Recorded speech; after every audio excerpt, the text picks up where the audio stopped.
이 대중화된 임플란트는요, 이제 우리 생활에서 정말 빼놓을 수 없는 치아 시술로 자리를 잡았습니다. 그 수요나 관심도가 꾸준하게 증가하고 있는데요. 하지만 시술 비용이 또 만만치 않은 만큼 꼼꼼한 정보 확인, 그리고 자신에게 꼭 맞는 임플란트 시술법을 찾는 게 아주 중요합니다. 자, 지금부터는요, 디지털 기술로 부담은 줄이고 또 만족도는 높일 수 있는 임플란트 시술에 대한 이야기들 나눠보도록 할 텐데요. 임플란트 시술을 고려하고 계시거나 또 임플란트 시술과 관련된 고민이나 궁금증이 있으셨던 분들은 상담 전화 주셔서 한번 상담을 받아보시면 좋을 것 같습니다. 02-6677-0012번 상담 전화 활짝 열려 있으니까요. 이쪽으로 여러분의 많은 참여 기다려보도록 하겠습니다. 자, 그럼 이 시간 함께할 분 바로 소개해드리도록 하겠습니다. 이치중 원장과 함께합니다. 어서 오세요. 안녕하십니까? 네, 원장님 반갑습니다. 네. 자, 2013년에 보건복지부 발표에 따르면요, 65세 이상 치아를 이 20개 이상 보유한 어르신 비율이 생각보다 적더라고요. 47.8%에 불과했고요. 이 무치약 상태의 어르신, 그러니까 치아가 아예 없는 어르신들은 12.4%나 됐다고 합니다. 요즘은 치아를 상실했을 경우에 이제 가장 먼저 떠올리는 방법이 바로 이제 임플란트 시술이 아닐까 싶어요. 많이 보편화됐죠?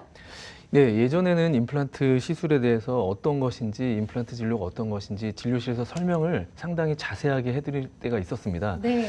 예를 들면은 이제 안 좋은 치아를 발견하거나 진단을 했을 때, 이 치아를 이제 빼셔야 됩니다 하면 대부분의 환자분들이 그럼 어떻게 해야 되나요? 라고 설명을 하시고, 그리고 임플란트 진료를 받으시는 게 첫 번째 치료 옵션이 될 수 있겠습니다 하면 임플란트 진료에 대해서 브릿지, 전통적인 브릿지 방법이라든지 아니면 다른 틀니 방법이라든지에 대해서 충분히 설명을 해야 됐었는데, 지금은 임플란트 진료를 받으셔야 됩니다 하면 그렇군요 하고서 대부분 금방 이제 수긍을 하시고 그 다음에 걱정을 하시는 게 이제 고가의 치료라고 알고 계시는 거하고, 그리고 또 난이도가 높은 치료, 그리고 또 제한적으로 할 수 있는지, 본인한테 할 수 있는지 이런 부분에 대해서 많이 궁금해들 하십니다. 네, 이제 그만큼 임플란트 치료가 많이 이제 보편화가 됐고 많은 분들이 이제 알고 계시다라고 좀 이해를 해주시면 될 것 같은데, 임플란트 치료는 상실된 치아를 이제 대체할 수 있는 가장 좀 훌륭한 대안으로 알려져 있지만, 사실 임플란트 한다라고 생각하면 좀 많이들 고민하시더라고요. 일단 좀 무섭기도 하고 두려움 때문이기도 하고 또 불안감, 또 뭐 부작용 이런 여러 가지 것들을 고려하면서 주저하는 분들이 많이 계세요. 예, 맞습니다. 임플란트 진료에 대한 설명을 먼저 드리면 임플란트 이제 알겠습니다 하는 분들은 사실 극소수고요. 예. 대부분 표정이 매우 어두워지시면서 질문을 크게 나눠서 3가지 정도에서 많은 질문을 하십니다. 임플란트 진료에 대해서 설명을 드리면 얼마나 걸리는지, 즉 치료 기간에 대해서 많이 궁금해하시고, 네. 또 이를 빼지도 않았는데 빼기도 전에 이제 임플란트 진료가 얼마나 아픈지, 통증에 대해서 걱정을 아주 많이 하시고, 또 마지막에는 진료실에서 궁금해하시는 경우도 있지만 대부분 치료 비용이 얼마나 나올지에 대해서도 매우 많이 걱정을 좀 하시는 것 같습니다. 그래요. 일단 뭐 기간도 기간이고 통증 중요하죠. 환자 입장에서는 일단 겁이 좀 많이 나고요. 비용도 만만치 않아서 사실 치아를 상실했음에도 불구하고 임플란트 치료를 좀 바로 결정하지 못하는 경우도 많을 것 같은데요.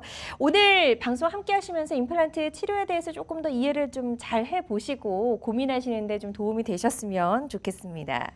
자, 이런 여러 가지 고민들 때문에 임플란트 치료를 받지 않고 장시간 이제 치아를 상실한 상태로 그대로 방치하게 되면 어떤 경우를 초래할 수 있을까요? 그 치아를 상실한 다음에 뭐 그냥 방치하는 경우는 사실 여러 가지 이유가 많습니다. 대부분 젊은 분들은 치료를 받으셔야 되는데도 불구하고 젊은 분들은 바쁘신 이유, 그리고 또 이제 통증에 대한 두려움. 네. 그래서 일단 하긴 해야 되는데 일단은 좀 기다려보고, 아프지 않으면 더욱더 시간이 더 흐르는 경향이 많고요.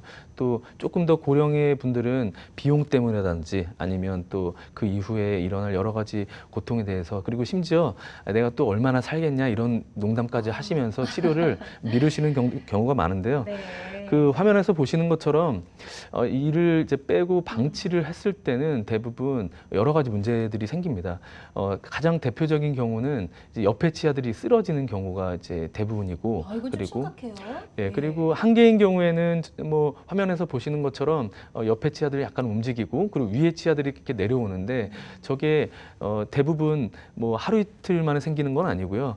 짧게는 3개월에서 길면 1, 2년 안에 이제 벌어지는 일들인데, 저렇게 되다 보면 치료를 미뤘기 때문에 저 치아들을 다시 원 상태로 복구하는데 또 많은 시간이 걸리기 때문에 네. 사실 방치해서 얻는 것보다는 잃는 게 더 많다고 생각하시면 되겠습니다. 그래요. 그래서 지금 방송 보시면서 치과 치료를 좀 미루고 계셨던 분들 계시다면 꼭 좀 이 사진을 보시고 빨리 좀 치과를 방문해야겠다, 이렇게 좀 명심을 하셨으면 좋겠습니다.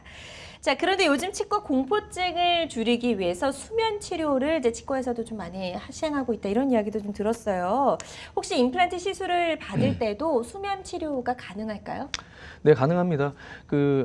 정확한 명칭은 이제 진정 치료라고 하는데요. 수면 치과 치료라고도 하고, 어느 정도 가수면 상태로, 그러니까 잠을 완전히 자는 건 아니지만 거의 잠든 상태에 이제 준해서 이제 진정을 시켜놓고 이제 통증이라든지 아니면 여러 가지 다른 불안감을 제거한 상태에서 치료를 하는 거를 일컫는데요. 네. 임플란트 진료가 워낙 또 두려움이라든지 걱정이 많으시다 보니까 임플란트를 수면 치료를 하겠다 이제 하는 경우가 되게 많을 거라 생각하시는데, 실제로는 진료실에서 보면 이를 사랑니 빼는 거, 그리고 충치 치료도 아주 이제 두려워하시는 분들이 많기 때문에 충치 치료도 수면 마취를 좀 하고 싶다, 뭐 이런 요구가 상당히 많아서 실제로 네. 전체 비율에서 임플란트 진료에서 수면 마취를 하는 경우는 아주 많다고 보시면 되겠습니다. 그래요. 네. 그래서 수면 상태에서 이제 임플란트 시술을 받는 경우에 대해서 좀 설명해 주셨는데, 조금 더 구체적으로 좀 이유를 좀 들어볼게요. 뭐 특징 같은 것도 좀 있을 것 같고요. 수면 치료를 통해서 임플란트 시술을 할 경우에 좋은 점. 예.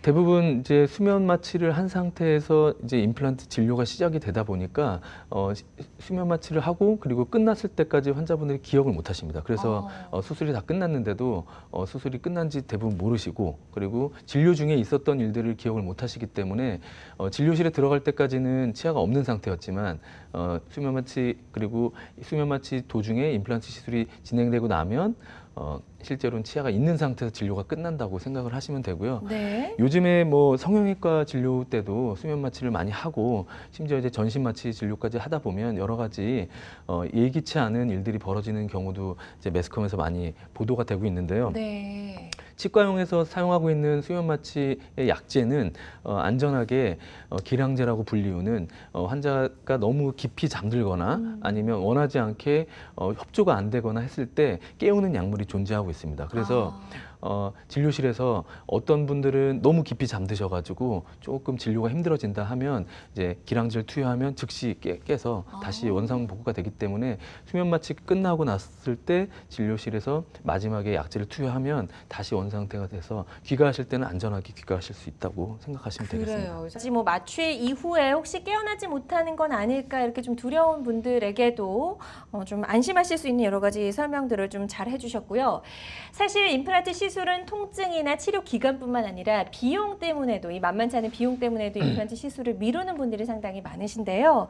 이제 7월부터는 어르신들이 좀 더 부담 없이 임플란트 시술을 받으실 수 있게 된다고요.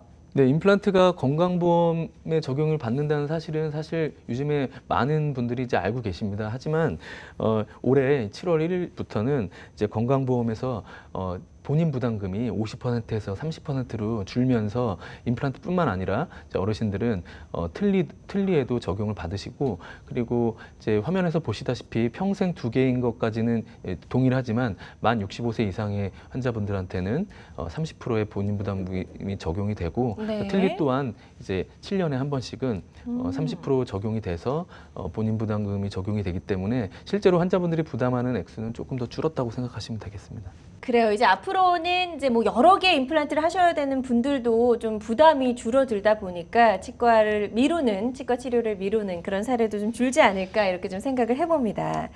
자, 임플란트 시술은요, 대중화된 만큼 부작용 그리고 재수술 사례도 좀 더불어 많아지고 있다고 하더라고요. 그래서 임플란트 부작용 때문에 치과를 찾는 분들은 주로 어떤 증상들을 호소하시나요? 네, 이런 분들이 최근에 정말 많습니다. 임플란트 진료가 대중화되기 시작한 지 한국에서 사실 20년 남짓 정도 됐는데요. 네.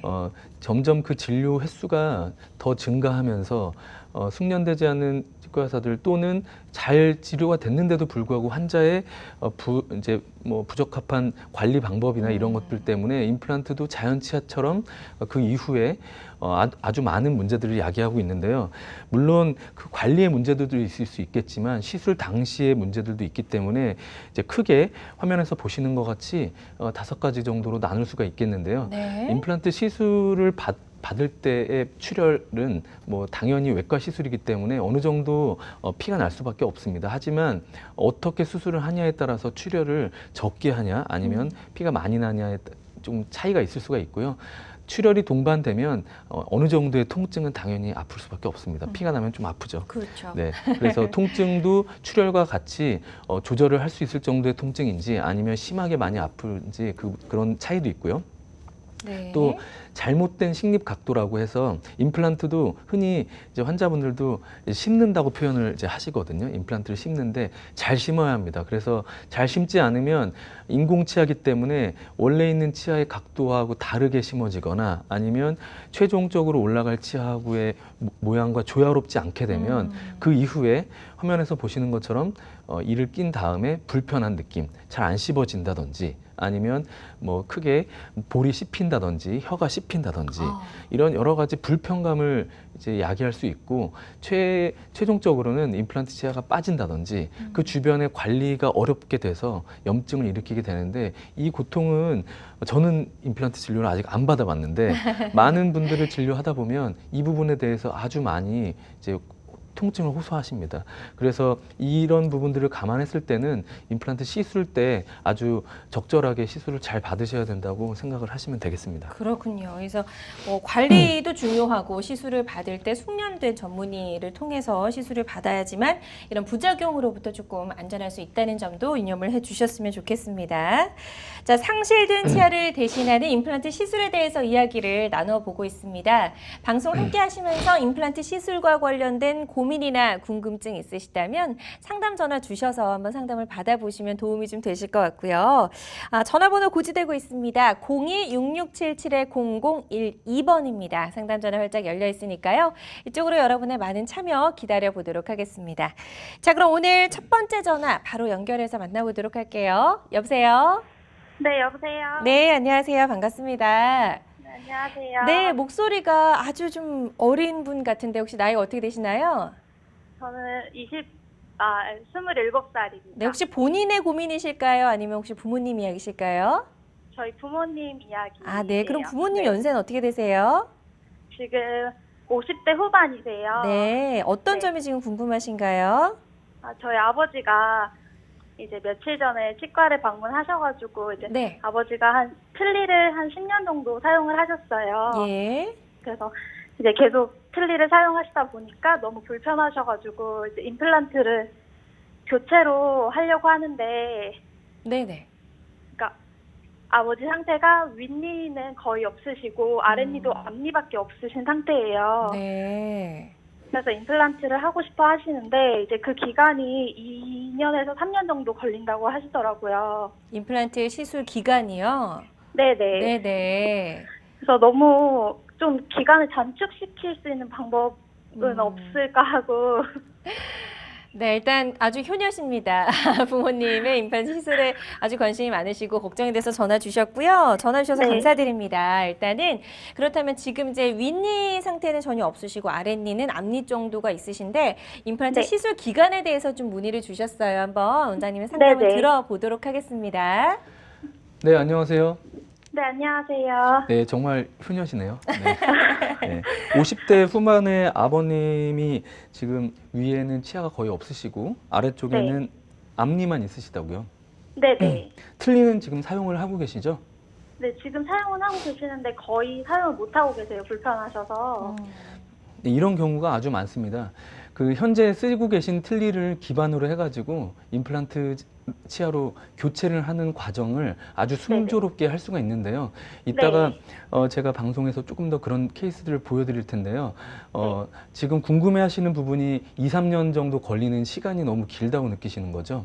네네. 식사도 제대로 못 하시는데 지금 2, 3년 동안 그러면 계속 식사를 못 하는지도 궁금하고 혹시 그 정도 기간이 걸린다면은 식사를 못 하시는지도 궁금하고 조금 시간을 단축시킬 수 있는 방법은 없는가 해서. 예, 보통 통상적으로 1년 넘게 진료 받으시는 분들을 종종 볼 수가 있는데요.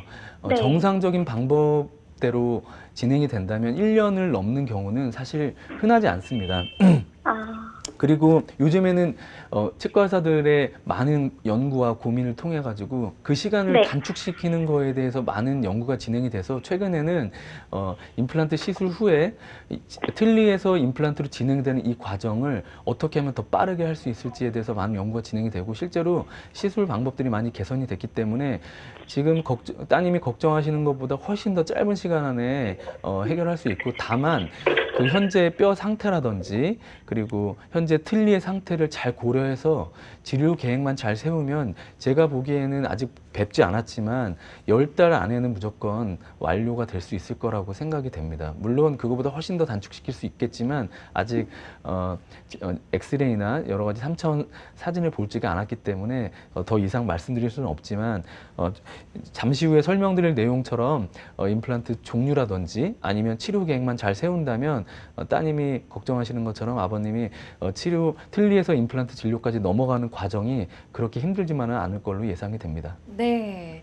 지금 이제 저희가 전화상으로 설명을 해드리다 보니까 정확한 진단에는 어느 정도 한계가 있습니다. 하지만 지금 이제 뭐 설명 들으신 대로 10개월 정도, 그러니까 1년 안으로도 이렇게 기간을 단축시킬 수 있는 방법은 있다라고 설명해 주셨거든요. 오늘 저희 방송 끝까지 함께 하시면서 저 아버님께 적합한 임플란트 치료 방법이 어떤 것들이 있는지 한번 이해하시는데 도움이 좀 되셨으면 좋겠습니다.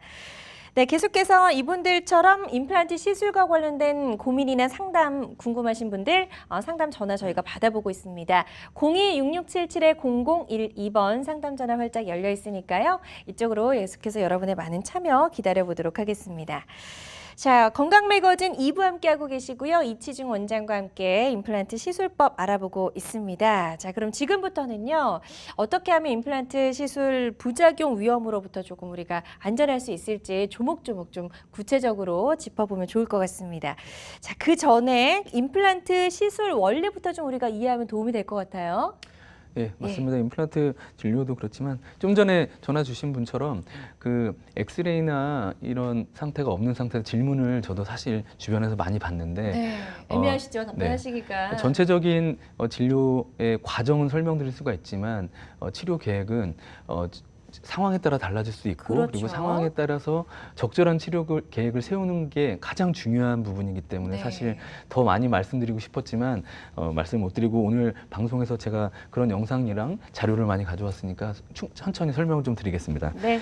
임플란트 진료는 치과에서 뭐 요즘에 많이 이제 알고 계시는 것처럼 인공치아 뿌리를 의미하고 있는데요.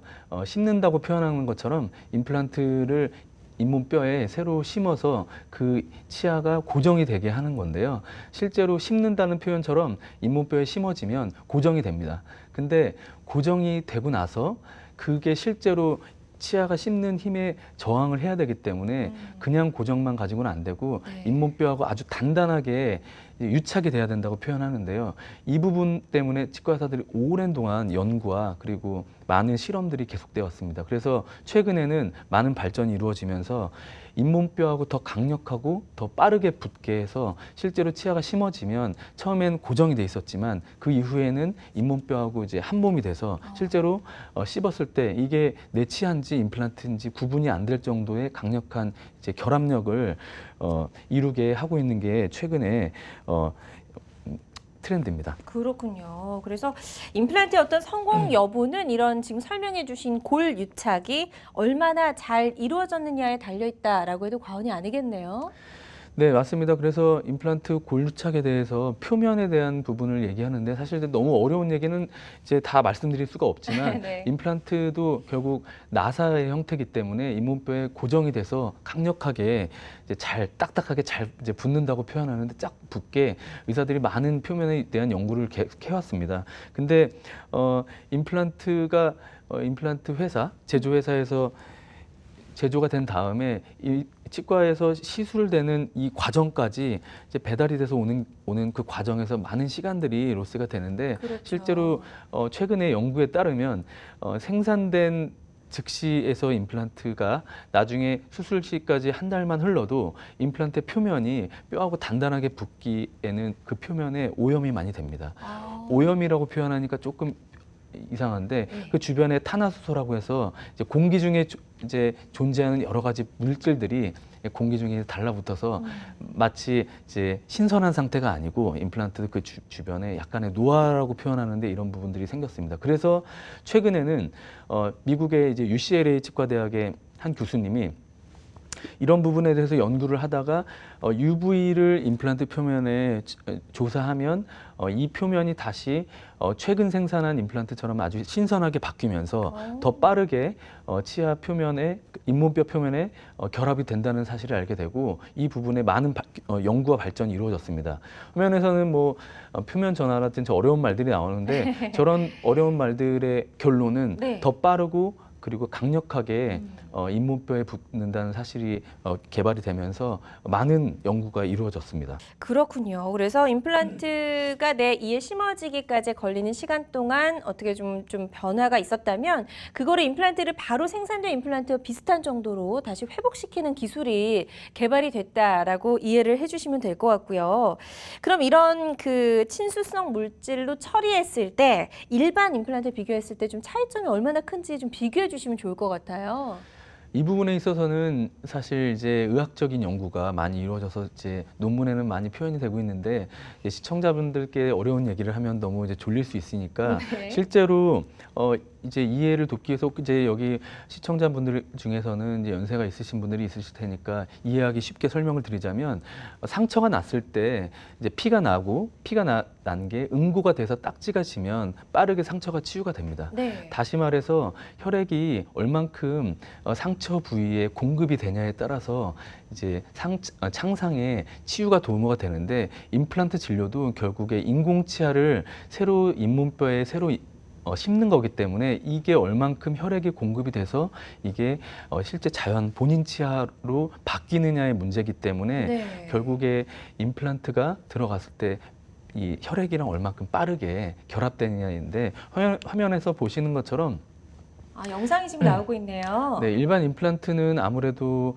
이제 뭐 현미경으로 보면 혈액하고 붙을 때 저기 보시다시피 왼쪽에 있는 임플란트는 갖다 대기만 했는데도 혈액이 저렇게 표면에 다 깨끗하게 달라붙으면서 네. 저게 이제 당연히 응고되는 과정에서 시간이 지나면 뼈가 되고 그리고 저 임플란트는 이제 실제 잇몸뼈하고 더 단단하게 붙으면서 더 빠른 시간 안에 이 치아로서의 기능을 할 수가 있는데 혈액이 잘 안 달라붙게 되면 더 많은 시간을 요구하게 되기 때문에 환자분들이 아까 처음에 제가 설명드린 것처럼 더 많은 기간을 기다려야 되고 그리고 임플란트 하는데 그렇게 오래 걸리면 어떻게 내가 밥을 먹냐 이런 그렇죠. 질문들을 많이 하시는 것처럼 이 시간에 대한 부분을 치과 의사들이 많은 부분을 고민하고 그리고 연구한 결과라고 생각합니다. 네.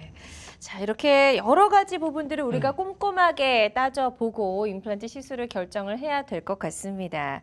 자, 이제부터는 이제 본격적인 시술 단계에 대한 이야기도 좀 나눠보면 좋을 것 같은데요. 대부분 치과 치료에서 요즘에는 디지털 기술이 많이 응용이 되더라고요. 임플란트 시술 같은 경우에는 어떤가요?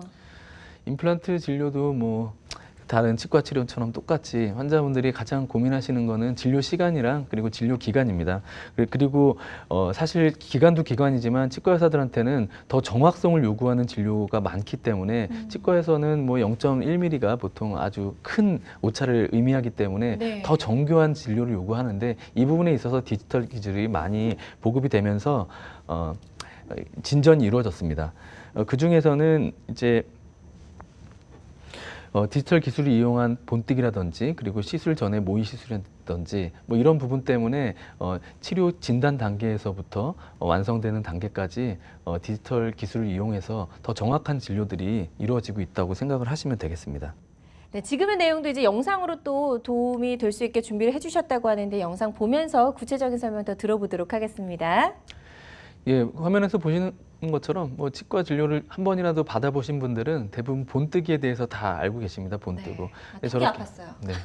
그리고 입에 많이 묻고요. 예. 네. 최근에는 저렇게 본뜨는 게 아니고 촬영 기술을 통해서 3차원 오. 영상으로 치아에 저런 3차원적인 영상을 얻어내는데 카메라로 찍습니다. 뭐 스캐너라고 하는데요. 입안에 저기 보시다시피 카메라로 치아들 주변을 촬영을 하면 초고속 기술로 이용해서 저렇게 치아들이 3차원으로 구성이 되고 저런 영상을 가지고 실제로 3D 프린터에 연결을 시키면 흔히 치과에서 보실 수 있는 석고로 된 모델이 실제로 3D 프린터에서 출력이 되면 저런 모델을 가지고 뭐 흔히 잘 알고 계시는 것처럼 금리라든지 아니면 세라믹 치아 그리고 아까 설명드린 임플란트에 관련되어 있는 여러 가지 진료 재료들을 이제 만들어낼 수가 있습니다. 아, 정말 기술이 많이 발달했네요. 저도 저거는 이제 구강 스캐너를 활용한 건 해보지 않았는데 예전에 진짜 본 뜨고 나면 막 입안에 다 묻고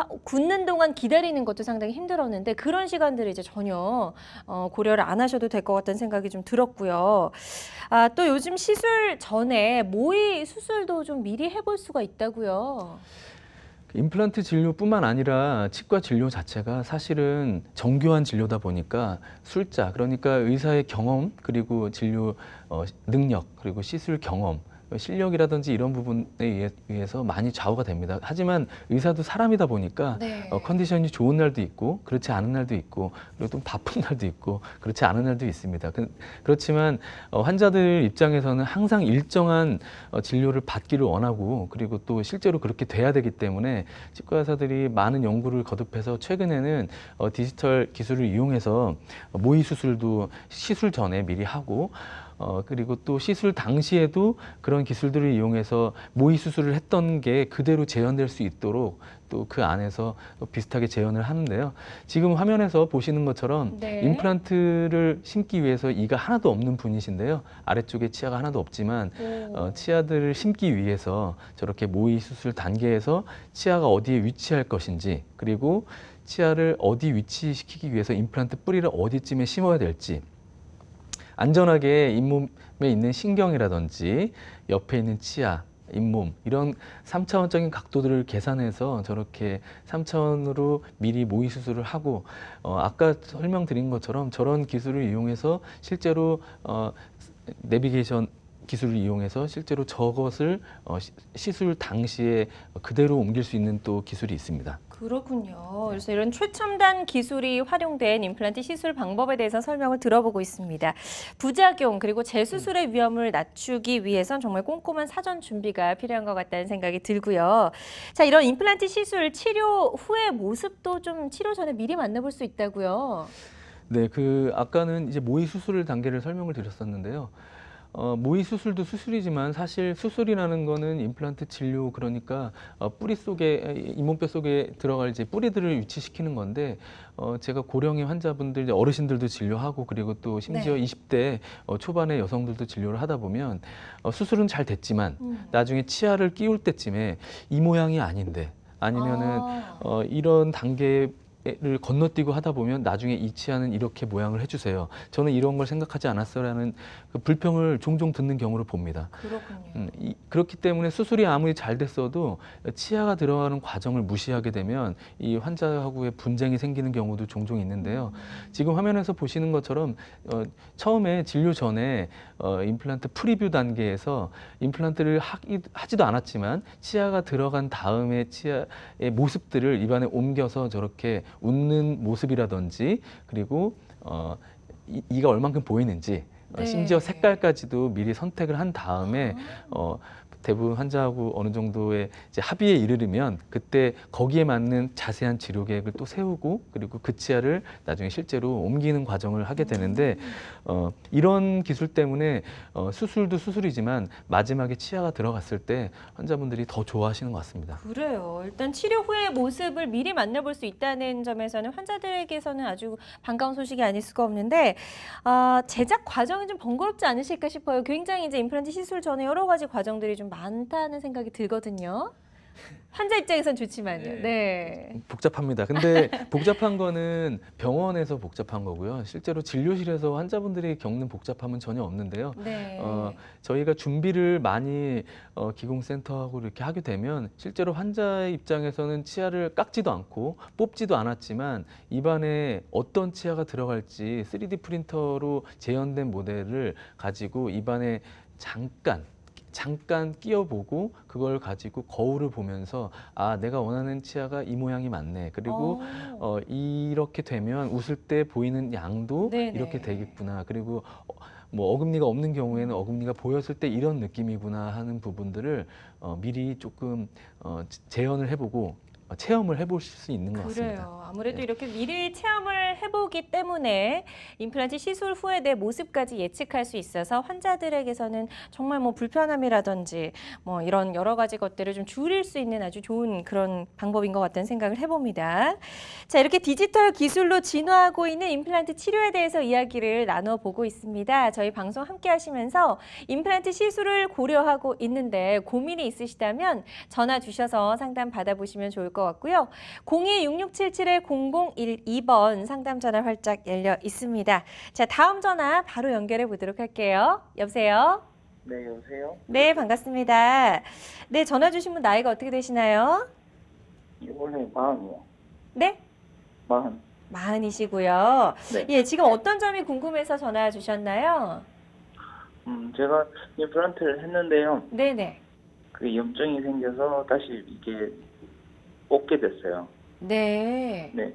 그런데 이제 이게 여기서 다시 임플란트가 가능한지 그게 궁금했어요. 그러셨군요. 좀 고생을 많이 하셨을 것 같다는 생각이 들고요. 임플란트를 네. 시술을 받았다가 제거하셨는데 다시 임플란트 시술이 가능한지 저희 상담을 좀 들어보도록 하겠습니다. 네, 안녕하세요. 네. 그 지금 임플란트 진료를 받으셨다가 시술을 받으신 임플란트를 다시 이제 뽑았다는 말씀이신 거죠? 네네. 예, 좀 뭐 걱정이 많으시겠어요? 네. 시술하셨던 원장님은 뭐라고 말씀을 하시던가요? 처음엔 괜찮게 사용을 하다가 시간이 좀 지나면서 약간 통증이 있길래 내원을 하니까 그 염증이 생겼다고 하시더라고요. 예, 뭐 이제 임플란트 진료 후에 이제 보철까지 다 마무리되고 이제 식사하시다가 통증을 느끼시는 것 같은데 그 아까 제가 설명을 드린 것처럼 이제 골류착이라고 하는 잇몸뼈하고 얼만큼 단단하게 붙냐의 문제인데 지금 전화 주신 분이 그런 케이스입니다. 그래서 잇몸뼈하고 붙는 강도가 적절하지 않았기 때문에 시술이 적절히 잘 된 것 같았는데 치아로 씹는 힘을 이제 견디지 못하고 그 임플란트가 이제 뼈에서 분리가 된 경우를 이제 겪으신 것 같습니다. 이런 경우는 미리 발견만 하면 다시 임플란트 시술을 하는 데는 큰 무리가 없는 걸로 예상이 되고요. 다만 이제 새로 임플란트를 재시술할 때 담당하시는 원장님도 걱정이 많으시겠지만 또 환자분도 더 걱정이 많으시겠지만 아까 설명드린 것처럼 잇몸뼈하고 더 빠르고 그리고 강력하게 붙는 여러 가지 그런 부분들을 선택을 잘 하고 진료를 받으시면 아마 크게 걱정 없이 마무리까지 잘 되실 수 있을 거라고 생각이 됩니다. 네. 일단 뭐 저희가 전화 상담이다 보니까 뭐 정확하게 할 수 있다 없다 이렇게 좀 말씀드리긴 조금 어려운 점은 양해를 해주셨으면 좋겠고요. 지금 이제 전화상으로 들었던 내용을 바탕으로 했을 때에는 충분히 좀 다시 임플란트 시술이 가능할 것 같다라고 설명해 주셨습니다. 다시 한번 저희가 이제 앞서 설명해드린 골 유착에 대해서 조금 이해를 해주시고 임플란트가 내 뼈와 잘 붙을 수 있는 그런 기술이 있는지 없는지를 좀 잘 판단을 하시고 시술을 할 장소를 좀 결정을 하셨으면 좋겠다. 좋겠다는 생각을 해봅니다. 자, 이분들처럼 임플란트 시술과 관련된 고민이나 궁금증이 있으시다면 상담 전화 주시면 되겠습니다. 02-6677-0012번 상담 전화 계속해서 활짝 열어놓도록 하겠습니다. 자, 저희 이치중 원장과 함께 치아를 상실했을 때 가장 대중화된 치료 방법인 임플란트 시술에 대해서 이야기를 나눠보고 있고요. 또 어르신들 같은 경우에는 이제 만성 질환이나 뭐 전신 질환을 겪고 계신 분들도 계세요. 그래서 이런 분들도 임플란트 시술을 무리 없이 받을 수 있는지 그런 부분들도 좀 환자 입장에서 많이 고민이 되실 거예요. 많은 질문을 받습니다. 네, 대부분 임플란트 진단을 해드리면 여러 가지 이유를 저한테 설명을 하시는데 좀 전에 아나운서님 말씀하시는 것처럼 잇몸뼈가 너무 노화가 돼서 네. 이 상태도 할 수 있겠냐라는 질문도 많이 하시고 그리고 또 당뇨라든지 고혈압 같은 전신 질환을 갖고 계신 분들도 많은 설명을 하십니다. 하지만 이런 경우도 대부분은 다 가능하고요. 다만 제일 중요한 것은 치료 계획이고요. 치료 계획이라고 하면 임플란트 진료를 어디에 어떻게 어떤 각도로 할 것이냐라는 치료 전체적인 스케치가 가장 중요하고 거기에 맞게 치료 계획이 세워지면 그 자리에 임플란트를 잘 심고 혹시 뼈가 모자르다면 이제 뼈 이식을 잘 해서 적절한 잇몸뼈를 만들어내는 게 가장 중요합니다. 네. 화면에서 뼈 이식술을 잠깐 보여주고 계시는데요. 첫 번째 모양은 이제 잇몸뼈 모양이고요. 그리고 네. 이제 오른쪽에 임플란트가 들어가고 났는데 옆에 임플란트 나사 측면이 노출돼 있기 때문에 비어 있네요. 네, 저 부분을 이제 덮어주는 거를 이제 뼈 이식이라고 생각을 하시면 되고, 다시 말해서 그 인공 치아가 들어가기 위해서 이제 올바른 땅을 만들어주는 거라고 생각하시면 이해가 쉽게 되실 겁니다. 그래요. 그래서 뼈가 부족한 경우에도 뼈 이식술을 통해서 임플란트 수술은 가능하다, 시술이 가능하다라고 이해하시면 될 것 같고요. 만약에 잇몸뼈가 부족한데도 불구하고 무리해서 이 임플란트를 식립하게 될 경우에는 어떻게 될까요? 아까 제가 설명드린 것처럼 임플란트 진료 후에 생기는 부작용의 하나가 나타날 겁니다. 좀 전에도 화면에서 보시는 것처럼 저렇게 뼈 이식술을 하게 되는데 나무의 뿌리에 흙이 사라진 것 같은 그런 느낌을 받으시면 네네. 이해가 편하실 텐데요. 결국 그 나무에는 뿌리가 잘 땅 속에 깊이 들어가서 여러 가지 수분이라든지 이런 영양분을 공급을 받아야 되는 것처럼 임플란트 뿌리도 안전하게 잇몸뼈 속에서 잘 보호를 받아야 되는데 이게 노출이 되면 잘 안 되는 거고, 그리고 노출이 되지 않게 수술을 적절히 잘 해야 되는데 그게 잘 안 됐을 때는 흔히 얘기하는 아까 전화 주신 분도 마찬가지지만 네네. 임플란트 염증이 생긴다고 생각하시면 되겠습니다. 그래요. 그래서 땅이 단단하지 않은데 나무가 흔들리지 않을 수는 없겠죠. 그래서 그렇게 좀 이해를 해주시면 될 것 같고요.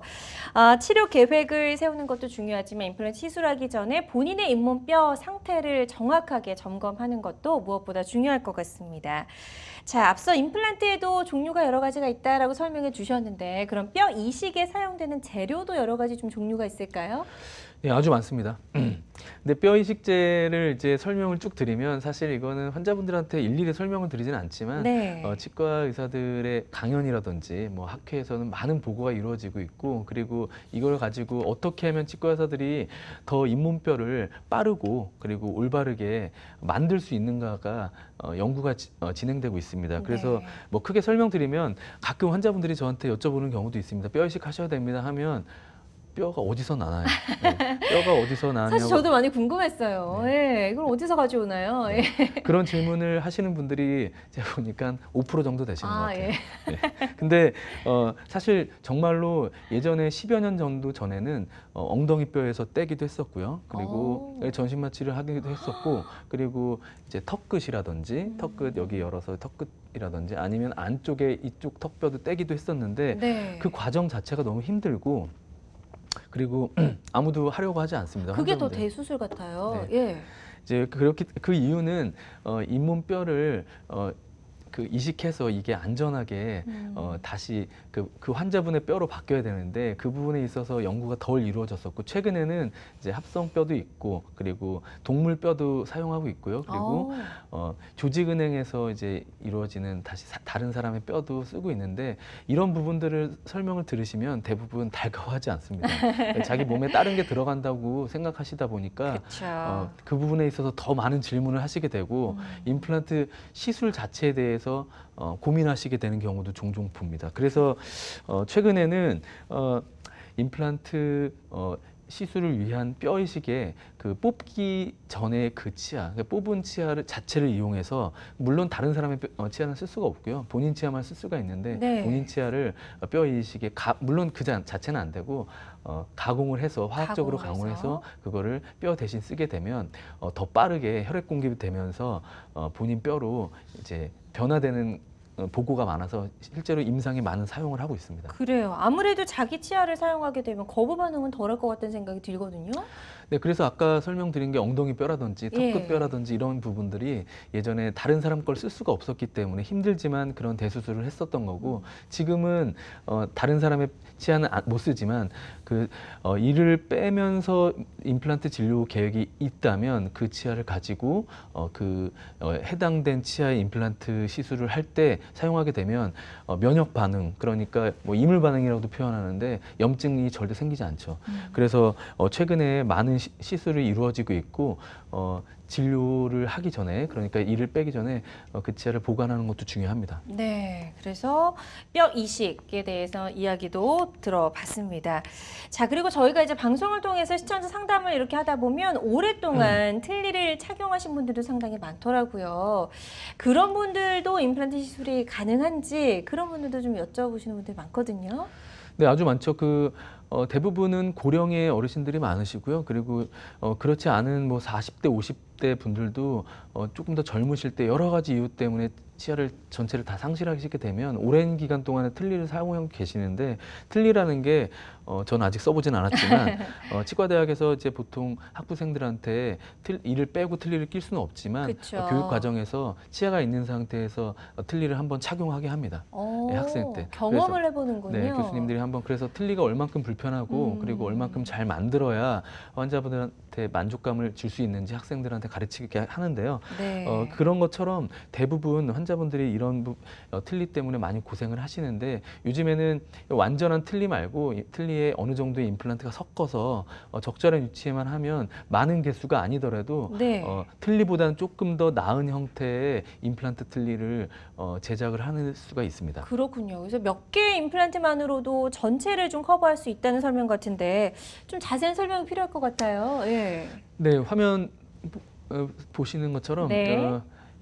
임플란트 진료가 이제 보통 치아 개수에 따라 다르기는 한데 보통 적게는 2개에서 그리고 많게는 10개까지의 임플란트를 필요로 합니다. 하지만 뭐 비용이라든지 그리고 잇몸 뼈의 상태라든지 이런 거를 보다 보면 네. 실제로 임플란트를 다 하지 못한다면 몇 개의 임플란트로 지탱을 할 수 있는 틀니를 만들 수 있고요.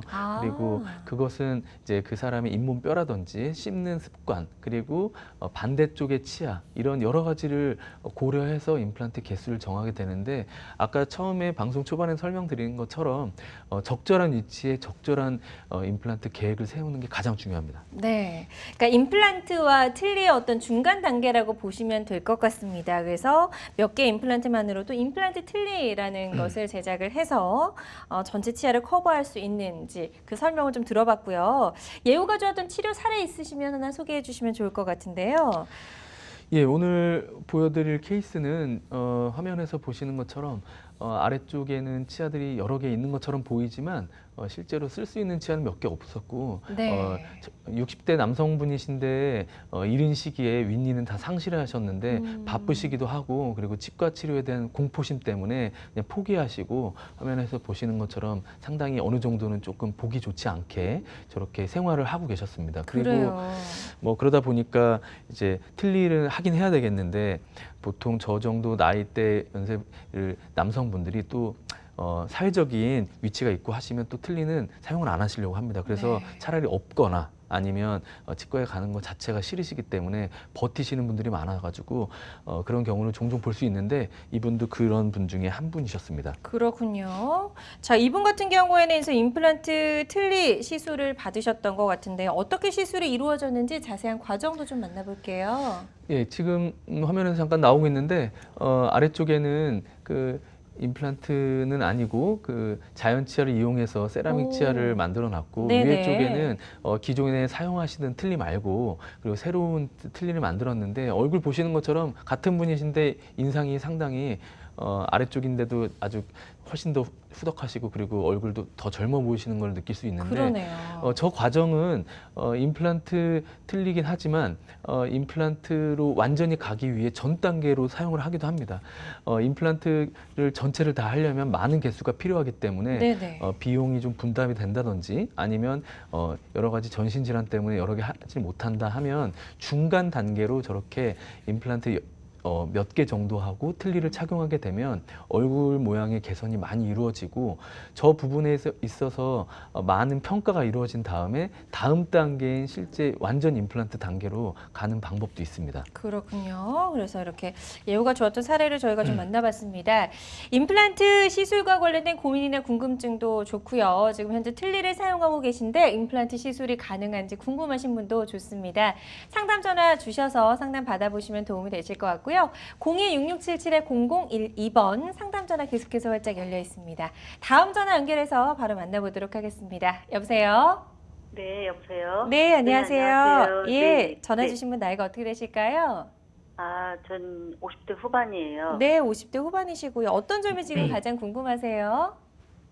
치과에 가서 뭐 임플란트를 한다고 상담 받았거든요. 네네. 네, 근데 이제 뼈 이식을 해야 된다고 그래요. 네. 네, 근데 뼈 이식은 꼭 해야 되나 하고 궁금해가지고요. 전화드렸어요. 네네, 알겠습니다. 뼈 이식에 대해서 권유를 받으셨고 꼭 해야 네. 되는지 궁금하시다고 하셨는데요. 상담 네. 들어보도록 하겠습니다. 네. 예, 안녕하세요. 네, 안녕하세요. 지금 제가 진료실에 나와서 그 질문을 받는 것처럼 정말 비슷한 질문을 많이 오늘 전화 걸려오네요. 많이 받으시는군요, 예, 이런 질문을. 예. 그 뼈 이식을 해야 된다고 이제 설명을 들으셨는데 네. 어려운 뼈 이식이라고 하시던가요? 네, 뼈 이식을 꼭 해야 된다고만 말씀하셔서 꼭 해야 되는 건지 좀 궁금하고 그래서 전화드렸거든요. 사실 이제 그 뼈 이식을 해야 된다고 이제 진단을 내리시는 원장님께서는 그렇게 이제 소신을 갖고 진단을 하시는 거기 때문에 제가 그 네. 부분에 있어서 이제 지금 보지 않은 상태에서 말씀을 드릴 수는 없지만 네. 제가 방송 초반에도 말씀드렸듯이 임플란트는 인공 치아인데 이 인공 치아가 얼마큼 단단하게 잇몸뼈에 고정이 돼서 나중에 완성이 되고 나면 이게 실제 환자분 치아인지 아니면 임플란트 치아인지 모를 정도로 딱딱하게 굳어야 되기 때문에 그 딱딱하게 굳기 위해서 온전한 뼈를 만들기 위한 과정이라고 생각하시면 됩니다. 다만 잇몸뼈 이식의 과정이라든지 방법 이런 부분들이 어려운 부분이 많다 보니까 그 부분에 있어서는 조금 더 설명을 한번 잘 들어보시고 그리고 해야 된다고 하면 가급적 안 아프고 그리고 좀 더 성공률이 높은 방법을 선택을 하셔가지고 임플란트를 성공적으로 잘 마치셨으면 좋겠습니다. 네. 그래요. 예, 이게 무조건 뼈 이식이라고 해서 너무 좀 걱정하지 않으셔도 될 것 같고요. 자기 네. 치아를 또 활용해서 하는 방법도 있다라고 저희가 좀 전에 그래요? 또 설명을 네. 좀 해드렸었거든요. 저희 네. 방송 참고하시면서 뼈 이식과 관련된 고민이나 궁금증 잘 해결이 되셔서 임플란트 네. 시술 잘 받으셨으면 좋겠습니다. 네, 감사합니다. 네, 고맙습니다. 자, 이분들처럼 이 상실된 치아를 대신할 수 있는 임플란트 시술과 관련된 고민이나 궁금증 있으시다면 계속해서 상담 전화는 활짝 열려 있으니까요. 02-6677-0012번으로 상담 전화 주시면 되겠습니다. 자, 저희 계속해서 좀 이야기를 나눠보도록 하겠습니다. 틀니를 대신할 수 있는 방법으로 임플란트 틀니가 있다. 그래서 저희가 이제 치료 사례까지도 좀 만나봤는데요.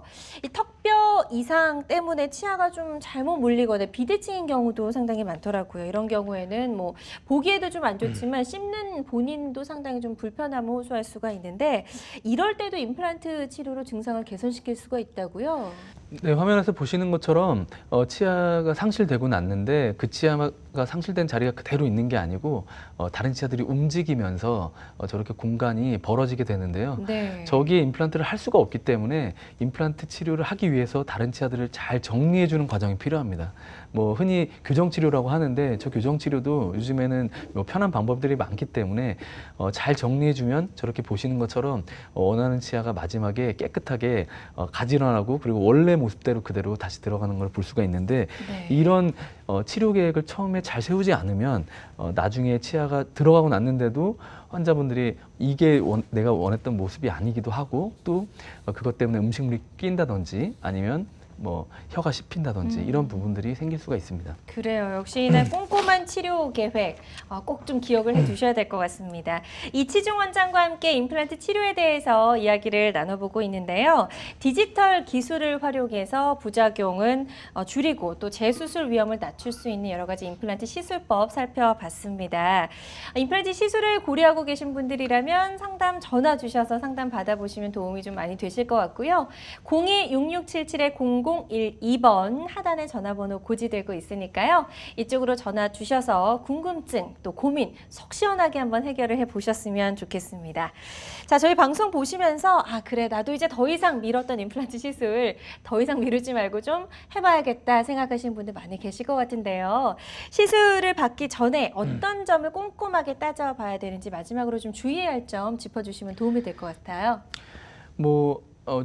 초반에도 설명드렸지만 치료 계획이 가장 중요하고요. 치료 계획만큼 중요한 것도 또 진단이랑 그리고 시술 과정인데 이 부분은 충분히 숙련돼 있는 치과 원장님이랑 잘 상의를 하셨으면 좋겠고 다만 자연치아가 제일 중요하지만 아쉽게도 자연치아를 상실했을 때 대안이 될 수 있는 게 임플란트 진료입니다. 근데 환자분들이 가장 간과하고 계시는 게 뺐으니까 이제 임플란트 하면 되겠지라고 생각하시는데 치아가 빠질 때는 그만한 이유가 있습니다. 네. 외상, 그러니까 충격을 의해서 교통사고라든지 이런 부분이 아니면 그 부분에 플라그 컨트롤이 잘 안 된다든지 아니면 여러 가지 다른 이유 때문에 그 치아가 빠지게 되는 건데 다른 임플란트 치아가 완성이 되더라도 그런 습관이라든지 이런 부분들이 개선이 잘 돼야 되기 때문에 전문의하고 잘 상의를 하시는 게 좋겠습니다. 네. 자, 오늘 임플란트 시술과 관련된 여러 가지 이야기들 나눠봤습니다. 모든 치료법에는 부작용이 따를 수 있고요. 개인마다 치료 효과가 다르다는 점, 또 전문의와의 상담을 통해서 적절한 치료를 받는 것이 가장 좋은 선택이라는 점 꼭 유념해 주셨으면 좋겠습니다. 자, 지금까지 이치중 원장과 함께 디지털 기술로 진화하고 있는 임플란트 치료법에 대해서 알아봤습니다. 오늘 함께해 주셔서 고맙습니다. 감사합니다.